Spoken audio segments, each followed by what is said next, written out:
What's going on, everybody? My name is Rev and welcome back to another Dauntless video. In today's video, I'm going to be answering the most asked question I've received since the patch drop. What the heck is going on with the armor and gear?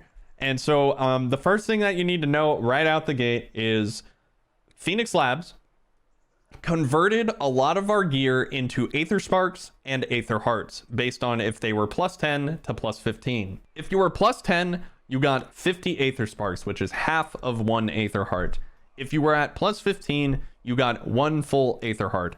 Anything in between that got entirely shafted, which is awful. I think it was very poor communication on their end, and this should have been like a whole 2-week event. They should have made a big deal about it. Hey, this is the last chance to get your gear fully upgraded. I felt like they were promoting a lot of this patch, but not in the way to returning players that might be coming back. Hey, if you're a returning player, this is the last shot you got to fully upgrade. So there are a lot of people experiencing growing pains. I sympathize with you. Hopefully this video helps remedy some of those growing pains. And so let's just dive right into it. We got the Slayer's Path, which is kind of like the main focus of Dauntless Reforged. If you hit N on the keyboard, or I'm sure there's an option in the menuing for the console. I don't know what it is currently. I apologize for that, but there's just a little bit of info here. When you first start the game, you're going to go to Marcus, who is next to this statue right here. He has been relocated since the new Ramsgate rework. He's going to have a majority of the quests that have to do with the Slayer's Path, which we are going to open once more. We have the first milestone, which is kind of like Tutorial Island, and you unlock some stuff, go to the training grounds. And then you'll do the second island, which is going to eventually have you unlock this particular piece, and you'll craft an Embermane weapon. After that, you get up to milestone 3, and you'll kill a Boreas and craft up the gear. And that's kind of where the big old question mark starts coming up. You know, once I've crafted gear, what do I do? And so there are, as far as armor goes, there are a few things that you need to know that are kind of just like rules. There are now 3 states to armor: uncrafted, crafted, and power surged. That's it. No zeros, no plus 1s, no plus 5s, no plus 6s, no plus 15s. There are 3. You either have it crafted or power surged, or you don't have it at all. And so this is what we're going to talk about. Let's just use this particular piece of gear, the Quillshot helmet, as the example. It is crafted, but I currently am not wearing it. You can see at the top right hand side of the screen that if I do equip it, it is my selected piece of gear. I will gain an additional 10 armor up from 5, and it will make my total armor 115. More armor is more resist. I take less damage. Great. Pretty straightforward.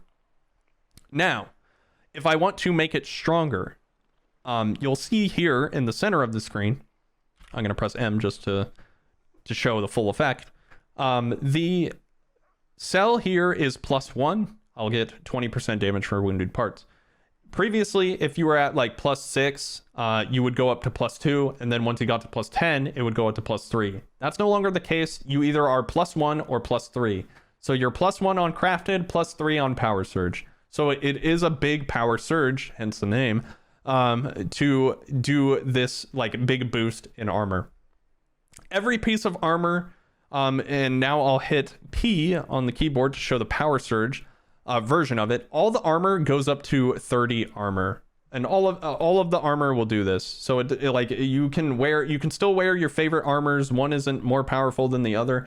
As you're crafting them, like they all cap out at the same thing. As you're crafting them, you'll see that like my Drask helmet gives me 5, but the Pangar gives me 10. So there are like slight, as you start killing more powerful behemoths, there are behemoths that will give more armor, but they cap out at the same. So that will be useful information as you're leveling up a brand new account and you don't have a lot of power surge gear. A lot of the gear from previous build videos are still going to be very good, but I think that more like Hellion armor builds for beginner players are going to be beneficial if you've gotten that far in the game. But as far as I'm feeling on this current account, I don't really feel any pressure of equipping a specific type of gear. more so. I will say that this is kind of unrelated, but +1 parasitic makes a huge difference.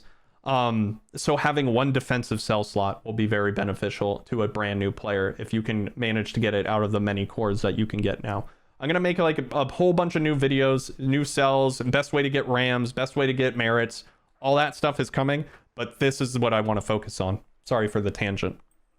So let's talk about power surging now. We know that there's only 3 states to your armor, and now I'm looking at my gear. I crafted my piece that I wanted, and I'm going back into the hunting grounds. You don't really need to come back to the armor that you care about until you have an Aether Heart, and the Aether Heart is gained through prestiging your weapon to level 20 and finishing the Slayer's Path. Here, up here at the very top, you'll get something called Unlock Reforge. In order to reforge, you need to take your level 20 weapon up here to the I forget what this device is called, but we'll just call it the Reforger. We'll hold E on the Reforger, and it says once you've reached maximum level with a weapon, you can infuse that power into Aether Sparks to create an Aether Heart. Aether Hearts can be used to power surge weapons to imbue them with your own power, unlocking their full potential. And then it says requires unlocking Reforge in the Slayer's Path, which is what I just explained.